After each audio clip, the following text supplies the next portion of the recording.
Laser drilling on copper-clad board with a 50-watt fiber laser.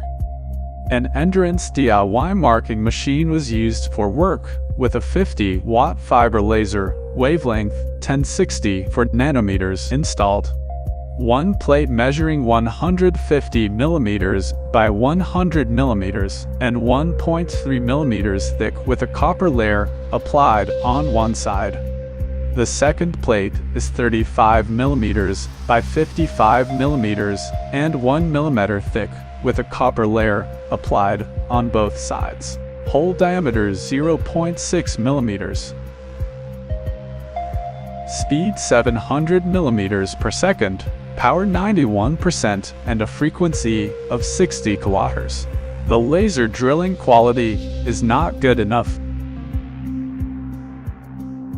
1 repetition, speed 2 millimeters per second, power 96% and frequency 50 kilohertz. The result is much worse.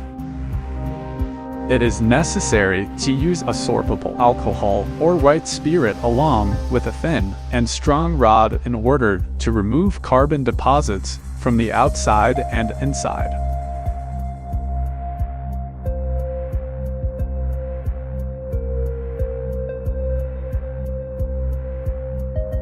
The result is much better. Hole when work was done from the side where there is copper.